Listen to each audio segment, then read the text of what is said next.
उत्तराखंड में ईद उल अजहा यानी बकरीद का त्योहार कड़ी सुरक्षा और भारी उत्साह के बीच पूरे शांतिपूर्ण तरीके से मनाया जा रहा है।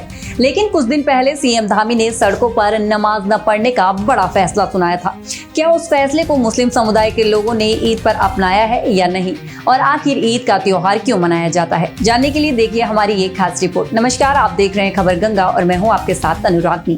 भाइयों बहनों, अभी हाल ही में कुछ दिनों से चल रहा था कि अभी कुछ लोग रास्तों में आकर आज चारधाम यात्रा चल रही है और पूरा देश दुनिया के सनातनी यहाँ आ रहे हैं। भाई साहब, बहुत चुनौतीपूर्ण हो रहा है। कल चारों धामों में यात्रा करने वाले लोगों का 1,02,000 यात्री जो है कल पहुँचे होंगे। अपने आप में रिकॉर्ड है, मतलब आज तक का सबसे ज़्यादा ये रिकॉर्ड है 1,02,000 का। तो ऐसे समय में कोई नमाज पढ़ने के लिए, हम क्या नमाज पढ़ने के लिए आपको पढ़िए, आप किसी के धार्मिक भावनाओं को हम कभी आहत करने वाले नहीं हैं, नहीं उसमें कोई विघ्न बाधा करने वाले, लेकिन सड़कों पर आकर अव्यवस्था करने का किसी को कोई अधिकार नहीं है। हमने कहा है कि इससे अन्य लोगों को परेशानी नहीं होनी चाहिए। आप अपना काम करिए, क्योंकि हमारी सरकार राज्य में विकास के साथ साथ अपनी विरासत के संरक्षण के लिए भी वचनबद्ध है।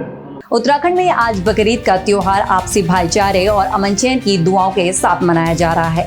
इसके लिए शासन ने पहले ईद की छुट्टी 27 मई को रखी थी, जिसे बदलकर आज यानी 28 मई को सार्वजनिक अवकाश घोषित कर दिया गया।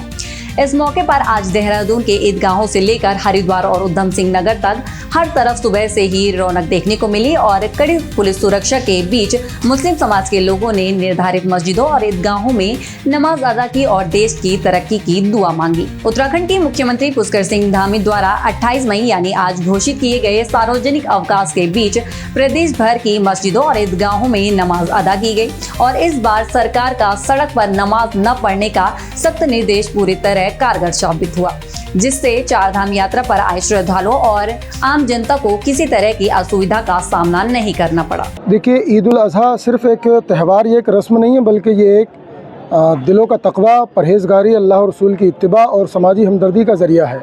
इसके ज़रिए त्याग, समर्पण और कुर्बानी का जज्बा बेदार किया जाता है। यानी हम अल्लाह और उसके रसूल की रज़ा के लिए, सच्चाई के, अच्छाई के लिए अपना सब कुछ अल्लाह की राह में कुर्बान करने का जज्बा रखें।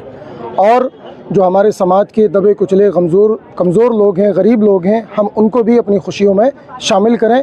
यही इस कुर्बानी का जज्बा है और यही पैगाम आज हमने ईदगाह मैदान रामनगर से तमाम शहर को और शहर के आसपास रहने वाले लोगों को दिया है और पूरे मुल्क, पूरे राज्य को दिया है।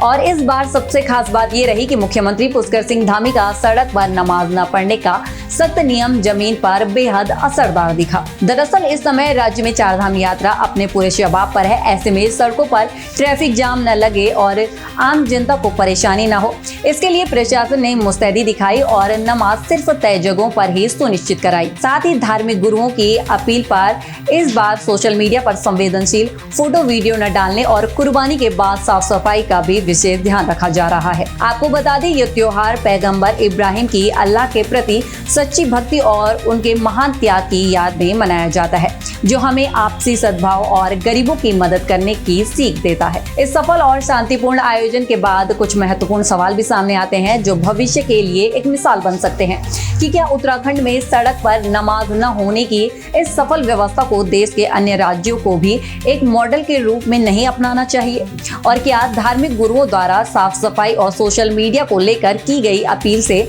समाज में त्योहार को मनाने का एक अधिक जिम्मेदार तरीका सामने आया है। कुल मिलाकर कहे तो उत्तराखंड में आज का दिन आस्था, अनुशासन और बेहतरीन प्रशासनिक तालमेल का एक खूबसूरत उदाहरण रहा, जहां एक तरफ मुस्लिम समाज ने पूरे हर्षोल्लास के साथ त्याग और इबादत का ये पर्व मनाया, वहीं दूसरी तरफ सरकार के नियमों का पालन करके यह भी दिखा दिया कि मजहब और नागरिक कर्तव्य साथ साथ निभाए जा सकते हैं। साथ ही शांतिपूर्ण माहौल ने देवभूमि से पूरे देश को आपसी भाईचारे का एक बेहद सकारात्मक संदेश दिया है। तो ये थी हमारी ईद पर आज की खास रिपोर्ट। ऐसी ही जानकारी के लिए बने रहे हमारे साथ और देखते रहिए खबर गंगा। नमस्कार।